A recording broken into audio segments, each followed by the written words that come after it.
साहब सलाम नमस्कार। मध्य प्रदेश सरकार जहां एक तरफ से महिलाओं का आर्थिक रूप से सशक्त बना रही है, हर महीना 1250 रुपया के भुगतान कर रही है, तो दूसरी कई प्रदेश सरकार अब प्रदेश के जनता के ऊपर एक नया टैक्स लाने की तैयारी कर रही है। यही विधानसभा सत्र से बता दी कि ये एक्ट का मंजूरी मिल सकती और मंजूरी मिले के बाद यह एक्ट जो है जनता के ऊपर लागू हो जाए के बाद अपना का एक और नया टैक्स के भुगतान करे पड़ सकते है। ये टैक्स के नाम आए फायर सेफ्टी। बता दें कि फायर सेफ्टी के नाम पर अब आम जनता के जेब में सेंध लगावे की तैयारी सरकार के द्वारा की जाए लाही में पिछले 5 साल से एक काम ले जावा पहनावे की कोशिश की जा रही, लेकिन आखिरकार अब विधानसभा सत्र से एक लागू करे की तैयारी की जा रही।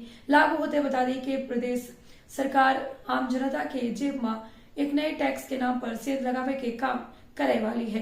आइए अपना बताए थे कि आखिरकार ये टैक्स से जुड़ी जानकारी कौन मेर से कौन मेर के कर भुगतान अपना का करे पड़ सकत है के लोगन का संपत्ति कर के साथ साथ सरचार्ज के रूप में अब फायर सेफ्टी टैक्स दिए पड़ सकत है।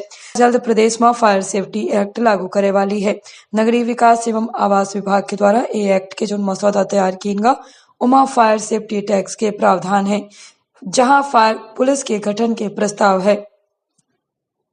अगर कहो आगजनी की घटना होती तो फायर पुलिस बिल्कुल वही तरह से काम कैसे की जैसन के सामान्य पुलिस काम करत थी। फायर सेफ्टी के एक्ट में ड्राफ्ट में नॉर्म्स के पालन न करे पर सजा और जुर्माना के प्रावधान के साथ फायर सेफ्टी डायरेक्टर के नियुक्ति के प्रावधान किया है। डायरेक्टर फायर सेफ्टी नॉर्म्स पूरा होने पर एनओसी जारी कर सकी। पिछले 5 साल से फायर सेफ्टी एक्ट लागू करे के प्रदेश में कवायद चलत रही और अब चाय के मसौदा तैयार हुआ है। विधि विभाग के द्वारा स्वीकृति दी जा चुकी है। आगे बढ़ावे के खातिर राज्य शासन के वरिष्ठ सचिव के बैठक अगले सप्ताह तक प्रस्तावित की।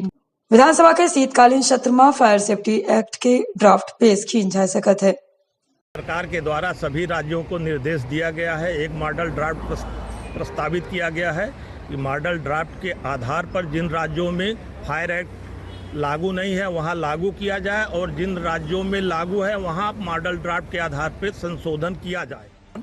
नगरीय निकाय को किन भवनों में फायर सर्विसेज लागू किया जाना है वो अनिवार्य होगा और जिन भवन स्वामियों के द्वारा फायर सर्विसेज और उनके इक्विपमेंट्स लागू नहीं करते उनके विरुद्ध कार्रवाई की जाएगी और फायर सर्विसेज देने के लिए उनके लिए रेवेन्यू कलेक्शन का भी एक आधार होगा। नगरीय निकाय को अन्य राज्यों की भांति होगा, जिससे आम जनता की सुविधा होगी और उनकी